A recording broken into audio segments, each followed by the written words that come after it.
नमस्कार, मैं हूं नीलू। तो हाफिज सईद का मारा जाना तय है या भारत आना तो बिल्कुल तय है, क्योंकि जिस तरह के हालात बन रहे हैं उसमें यही कहा जा रहा है कि जो भारत का सबसे बड़ा दुश्मन है हाफिज सईद, वो तो इस बार भारत आएगा। और अगर भारत ना आया तो पीओके में घुसकर भारतीय सेना हाफिज सईद को मार गिराएगी।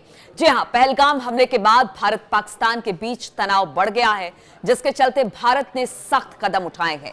पाकिस्तान जवाबी कार्रवाई से डरा हुआ है और उसे हाफिज सईद जैसे आतंकियों की सुरक्षा बढ़ा दी है।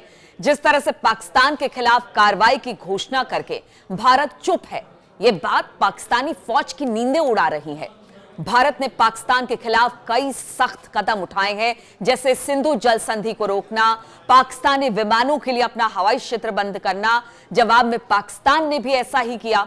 दोनों देशों ने अपने राजनयिकों को निकाल दिया है और 2021 के युद्ध विराम समझौते को तोड़ते हुए रात में सीमा पर गोलीबारी शुरू कर दी है। हर रोज पाकिस्तान की तरफ से इस वक्त गोलीबारी सीमा पर हो रही है। भारत ने बार बार चेताया है, लेकिन इसके बावजूद वो अपने काम से बाज नहीं आ रहा है। भारत ने अपनी सेना को पूरी छूट दे दी है कि वो अपनी मर्जी से और अपनी सुविधा के अनुसार समय के हिसाब से पहलगाम हमले का बदला ले। और इस माहौल में पाकिस्तान बहुत डरा हुआ है।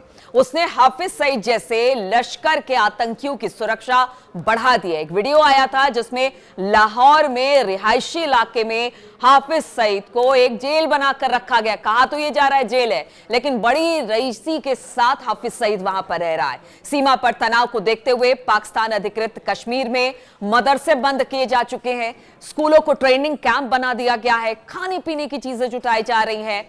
नीलम घाटी, जो बड़ी खूबसूरत घाटी कही जाती है पाकिस्तान की, जो एक टूरिस्ट स्पॉट है, वहां पर बताया जा रहा है कि नीलम घाटी खाली हो चुकी है, होटल बंद हो गए हैं। जंग की आहट से सबकी सांसें फूल रही हैं। हाफिज सईद लश्कर-ए-तैयबा का संस्थापक और जमात-उद-दावा का चीफ है और सबसे बड़ा भारत का दुश्मन, क्योंकि 26 से 11 हमले की बात की जाए तो उसमें वो मास्टरमाइंड था।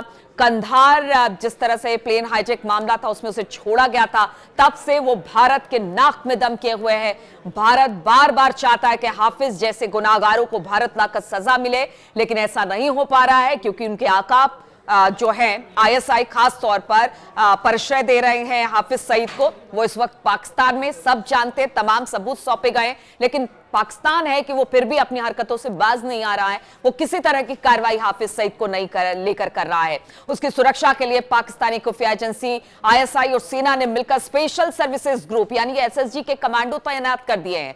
सजा तो दूर की बात है, आप देखिए वहां पर कमांडो तैनात कर दिए गए हैं उसकी घर की सुरक्षा के लिए, और उसके घर को अस्थायी उपजेल घोषित कर दिया गया है। उसके घर के 1 किलोमीटर के दायरे में सीसीटीवी कैमरे लगा दिए गए हैं, ताकि कोई परिंदा भी वहां पर पहुंचे तो इस बात की जो भनक है वो पाकिस्तानी जनरल को तुरंत लग जाए।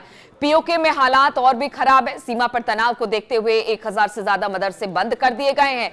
मुजफ्फराबाद में एलओसी के पास के कस्बों में स्कूल को ट्रेनिंग कैंप बना दिया है। तो आप समझिए कि किस तरह से वहां पर डर का माहौल है। और अब तो हम आपको बता दें कि इस बार तो पूरी तरह से तय हो गया है कि देखिए इस बार तो घुस के मारना है। पीओके में खास तौर पर हाफिज सईद जैसे आतंकियों को निशाना बनाना है, और कुछ इसी तरह के जुगत में भारत लगा हुआ है कि जब भी होगा, लेट जरूर है, लेकिन जो बदला लिया जाएगा ना, वो पाकिस्तान की 6ठी पीढ़ी तक याद किया जाएगा। और वो बताया जाएगा कि देखिए किस तरह से एक बार फिर से भारत ने पाकिस्तान में घुसकर पाकिस्तान को मारा है। और इस बार तो हाफिज सईद तो नहीं बचेगा, उस जैसे जितने भी और आतंकवादी हैं वो भी नहीं बच सकते हैं। यानी उसका मारा जाना तय है या फिर भारत आना बिल्कुल तय माना जा रहा है।